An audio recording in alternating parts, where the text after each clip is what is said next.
Hey guys, it's Odie here with a new guide on the Hellfire Amulet, which will be available in 2.1 patch once it goes live. This will be hands down the amulet to get, since besides the usual stats you want, such as elemental damage, main stat, crit damage and crit chance, it will also give you a 5th passive skill.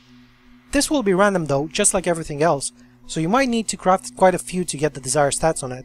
I also recommend to stack up on crafting materials before the 2.1 patch, or at least on Uber keys so you can do them straight away.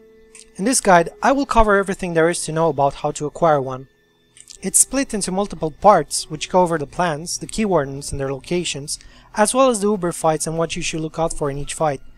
If you want to skip to a specific part of this guide, feel free to use the annotations above.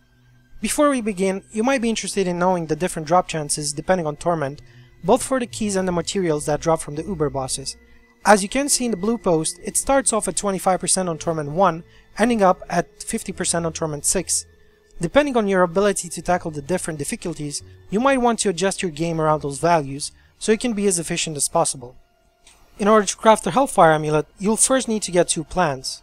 First, the Infernal Machine plan, which will give you access to the Uber bosses, which will drop the materials required to craft the amulet. This one can be obtained from killing the Keywarden in Act 4. Second, the Hellfire Amulet plan, which will allow your Jewel Crafter to craft it. All you need to do, in patch 2.1 though, is go to Act 2 town, the hidden camp, talk to Squirt the peddler, she's the little girl standing by the mystic, and buy it for 5 million gold.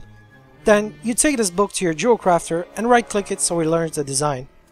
The Keywardens will each drop one of the keys necessary to access the Uber encounters. The 4 different keys will allow you to craft one of the 4 infernal machines available at your blacksmith, after you found the plans of course. Generally, I recommend taking any mobility skills so you can find them faster while ignoring all the trash and lead packs along the way, since the maps you'll be exploring are quite large. The Act 1 Keywarden, named Odeg, can be found in Fields of Misery. He has 3 abilities which can be quite dangerous: a heavy spear attack which you can dodge, a frontal wave of 3 fireballs, and the ability to jail you, just like any other elite having this affix. He drops the Key of Bones. In Act 2, Dalgar Oasis, you'll find Sokar the Keywarden. The area is quite big and he can spawn in any of the little corners of the map, so be sure to explore thoroughly. He has 3 special abilities: his Spin, which will deflect all the attacks thrown at him, so be careful not to damage yourself, Mortars, and Vortex. He also has a missile dampening shield around him, which will slow all your ranged projectiles. He drops the Key of Gluttony. In Act 3, we have Xariat the Keywarden. He's located in the Stonefort area. This place is quite linear, so he should be pretty easy to find. Be sure to check the upper and lower areas as well, since he can sometimes spawn there too and you don't want to be backtracking after getting to the end of the map. He has 2 special abilities: Teleport and something similar to Barb's Frozen Avalanche, which will do no damage until it lands on your head. He may drop the Key of War. The last one is Nakarat the Keywarden.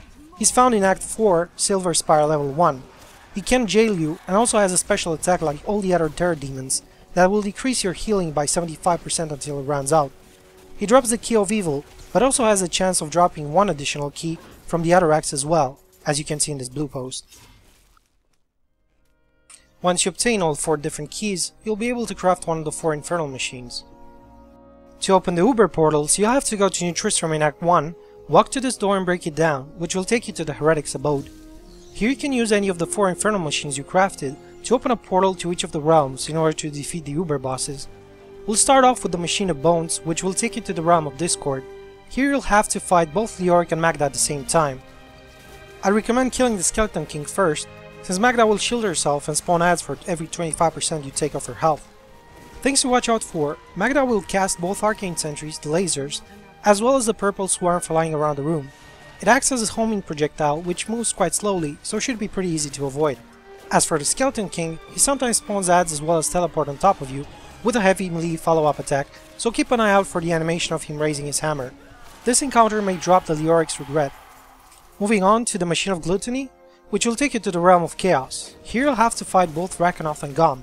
I'd recommend killing Rakanoth first, since Gom barely does anything besides being annoying with his clouds of poison. On Rakanoth, you should watch out for 2 of his attacks. They can be easily differentiated by paying attention to his special animations. If he crosses his blades upwards, it means he's going to spin and shoot projectiles in a frontal cone. If he crosses his blades downwards, it means he's going to teleport on top of you, as well as damage you with a heavy melee attack. This encounter may drop the Vial of Putridness. Next up, we got the Machine of War, which will take you to the realm of turmoil. Here you'll have to fight Siegebreaker and Zoltan Kuhl at the same time. I'd recommend killing off Zoltan Kuhl straight away, since he's the main nuisance of this fight. He has a habit of casting a slow time bubble on top of you, after which he'll shoot a fireball. He also spawns tornadoes around the room, so be careful to dodge those. Siegebreaker overall should be pretty easy to kill. Watch out for his crumbling ceiling attack. You should see a faint yellow circle on the floor determining the area in which it will happen. He's also got a reflect damage affix. This encounter may drop the Idol of Terror. The last one is the Machine of Evil, and it's the most difficult one. You'll have to fight Diablo, as well as 2 random Uber bosses from the other encounters at the same time.